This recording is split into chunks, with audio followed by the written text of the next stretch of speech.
Dengue পরিস্থিতির খবর জানবো। চলে যাব গাজীপুরে, সেখান থেকে যুক্ত হচ্ছেন সহকর্মী রফিকুল ইসলাম খান। রফিক। সারিকা, গেল 24 ঘন্টায় ডেঙ্গুতে আক্রান্ত হয়ে গাজীপুরের শহীদ সাহাদুদ্দিন আহমদ মেডিকেল কলেজ হাসপাতালে নতুন করে ভর্তি হয়েছে 14 জন রোগী।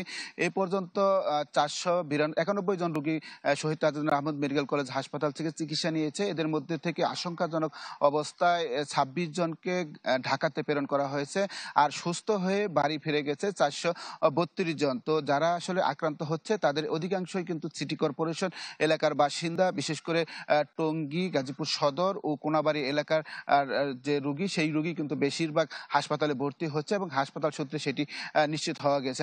আর এছাড়া যে উপজেলাগুলো রয়েছে সেই উপজেলায় কিন্তু রোগীর সংখ্যা আনুপাতিক হারে কিছুটা কম রয়েছে এবং যারা ভর্তি হচ্ছেন তারা যেটি বলছেন যে গেল এবছর কিন্তু কোথাও কোনো মশক নিধনের ওষুধ তারা দেখছেন না এবং সিটি কর্পোরেশন থেকে যে ওষুধ দেওয়ার কথা আছে সেটি কিন্তু আসলে প্রয়োগ হচ্ছে না, এটি তারা অভিযোগ করছে। তো সিটি কর্পোরেশন থেকে বলা হচ্ছে যে বিভিন্ন এলাকায় দায়িত্বপ্রাপ্ত যে সমস্ত কর্মকর্তা রয়েছে তাদের কাছে ঔষধ দেওয়া হয়েছে, তারা সে ব্যবস্থা নিচ্ছে। তো স্থানীয়রা যেটি বলছেন, যদি ঔষধ ভালোভাবে দেয়া না হয় তাহলে হয়তো ডেঙ্গুর যে মহামারী আকার সেটি ধারণা করা হতে পারে। কিন্তু এখন পর্যন্ত কিন্তু গাজীপুরে যে হাসপাতাল রয়েছে সেখানে কোনো মৃতের সংখ্যা নেই, তবে আনঅফিসিয়ালি যেগুলো জানা গেছে বিভিন্ন এলাকাতে কিন্তু লোকও মারা যাচ্ছে এবং যে সমস্ত রোগী আসলে আশঙ্কাজনক সেগুলো ঢাকাতে প্রেরণ করা হচ্ছে এবং ঢাকাতে মারা যাওয়ার কারণে গাজীপুরে কিন্তু মৃতের সংখ্যা নেই।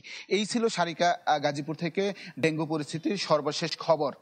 রফিক, ধন্যবাদ আপনাকে। দর্শক, গাজীপুর থেকে ডেঙ্গু পরিস্থিতির খবর জানছিলাম। ডায়ালগ সুবাসিত টয়লেট ক্লিনার, যার পাওয়ার প্লাস ফর্মুলা টয়লেটের কোনায় কোনায় পৌঁছে 99.99% জীবাণু ধ্বংস করে।